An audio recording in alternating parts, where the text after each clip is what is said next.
el 9 de febrero no hubo ninguna operación militar en esta Asamblea Legislativa. Lo que se presentó fue un procedimiento mayor de la seguridad de nuestro comandante general, el señor presidente de la República, y de la población que se encontraba en los alrededores.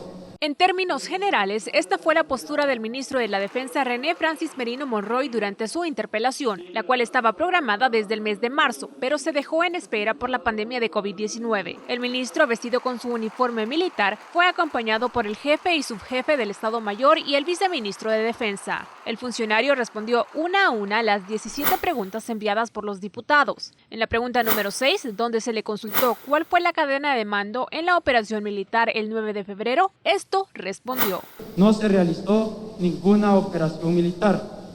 En consecuencia, no existieron mandos, pues no habían objetivos militares que conquistar. En cuanto a la pregunta número 12, que decía, ¿qué haría si el presidente de la República le ordenara realizar una función o actividad a la que constitucionalmente y legalmente no está obligado? El ministro fue categórico en decir: señor presidente de la República y comandante general de la Fuerza Armada, nunca me ha dado una orden ilegal o inconstitucional.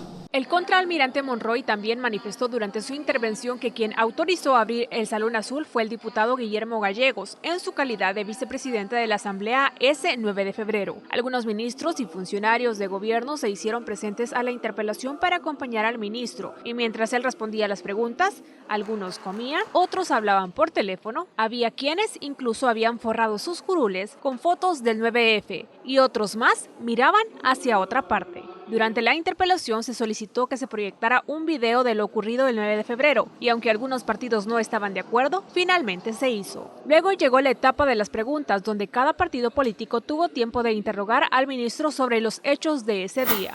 ¿Cuál es el alcance del deber de obediencia de la Fuerza Armada? La subordinación es la obediencia y respeto que el subalterno debe al superior. Y bajo ese parámetro es que nosotros hemos estado actuando.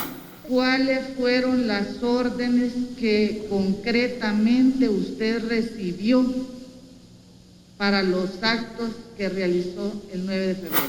No he recibido ninguna orden en específico respecto de la situación del 9 de febrero. El jefe del Estado Mayor Presidencial, cuando el señor presidente va a asistir a cualquier evento, él sabe como unas tareas deducidas que tiene que establecer un dispositivo de seguridad. Cuando fue el turno del diputado Rodolfo Parker, los ánimos se caldearon un poco cuando él le preguntó: ¿quién ordenó y condujo la operación o procedimiento de seguridad al que se ha hecho referencia?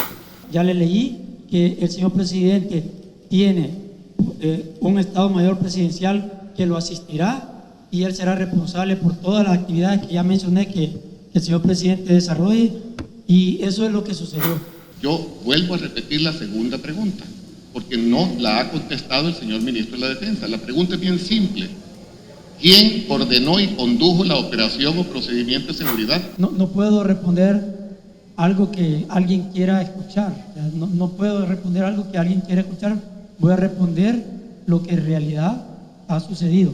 Y eso es lo que estoy respondiéndole al señor diputado. No puede haber interpelación si esta pregunta, que es fundamental, no es evacuada. Yo le voy a pedir al diputado Numan Salgado que por favor guardemos el orden y la compostura. Miren, el mismo reglamento, artículo, y por favor no abucheen, y es porque es de mal gusto eso. No se aprovechen obviamente de mi intervención para poner orden, porque entonces están de alguna manera haciendo otra cosa menos una interpelación, que es un acto serio. Varias de las preguntas del ministro no fueron tomadas en cuenta por los parlamentarios, quienes en reiteradas ocasiones manifestaron que dejaban constancia que el ministro no respondía a sus interrogantes. Más de 4 horas fueron necesarias para finalizar con la ronda de las repreguntas para la pregunta 1. Posterior a ello, se decretó receso. Es importante señalar que en este caso, tal y como se establece en el artículo 131 de la Constitución de la República numeral 37, corresponde a la Asamblea Legislativa recomendar a la Presidencia de la República la destitución de los ministros de Estado, La resolución de la Asamblea será vinculante cuando se refiera a los jefes de seguridad pública o de inteligencia de Estado por causas graves de violaciones a los derechos humanos. Esto significa que si el Pleno Legislativo determina que las acciones realizadas por el ministro de la Defensa el pasado 9 de febrero violaron derechos humanos, podrían recomendar la destitución del funcionario y el Ejecutivo deberá acatarla. Desde la Asamblea Legislativa, con imágenes de David Clara para El Noticiero, Ingrid Castellanos.